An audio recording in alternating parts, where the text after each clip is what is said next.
A federal judge praised the Trump administration for reunifying more than 1,800 illegal children with their families. George W. Bush appointee Judge Dana Sabraw says the government deserves great credit for meeting his strict one-month deadline that sent agencies scrambling to reunite young children separated from their parents. Well, joining me now, President of the National Border Patrol Council, the union for the Border Patrol, Brandon Judd. Great to have you with us, Brandon. The president now threatens to shut down the government if, as he put it, the Dems and the rhinos who lead the Republican Party don't deliver the construction of the wall. Your reaction? I'm a federal employee. I'm not speaking on behalf of the federal government, but I can tell you as a Border Patrol agent, I would support shutting down the government if, in fact, it was going to lead to border security. This is a topic that we've been discussing for years on end. I mean, I've been a Border Patrol agent for 21 years now. This is something that comes up year after year after year. We finally need to get a hold of this. This is not, we're not talking about legal immigration. We're talking about illegal immigration, and we need to finally get a handle on it, and this president is trying to make that happen. He's trying to make it happen. He also is opposed by the Business Roundtable, the Chamber of Commerce, Wall Street, corporate U.S. multinationals, not corporate America, U.S. Multinationals, and the Koch brothers, who announced they're spending $400 million to be sure that those borders are wide open and that illegal immigrants have a free pass. How does that make you feel?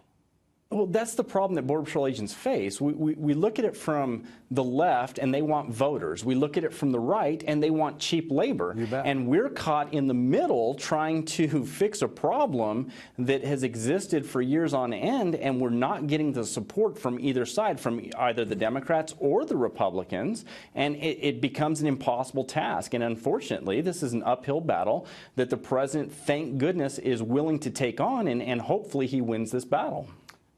Without question. And this is a president fighting the Koch brothers, and it's not a fight that he sought, but nonetheless, that's where we are. The Koch brothers are basically saying to every working man and woman in this country, every American family, our American middle class, the hell with you.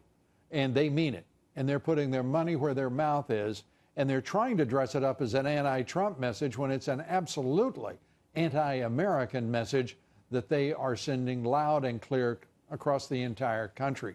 It is one of the most appalling, arrogant things I've ever seen from even the Koch oligarchs, but particularly Charles Koch.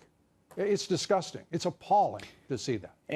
And if you look at this, I mean, what the American public has to understand is border security is an issue of national security. It's an issue of economic security. It's an issue of public safety. Why doesn't Charles Koch understand that? He does. But again, everybody comes into this with their own interests. I mean, Charles Koch wants to continue to make more money. You know, when's enough? And I'm not saying that there is enough.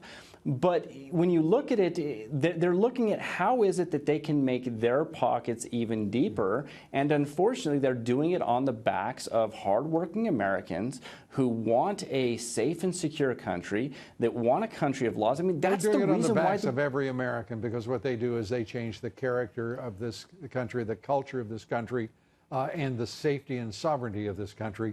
And by the way, just to keep it all in context, when is enough enough? We're talking about $120 billion for the Koch brothers. That's a pretty good net worth.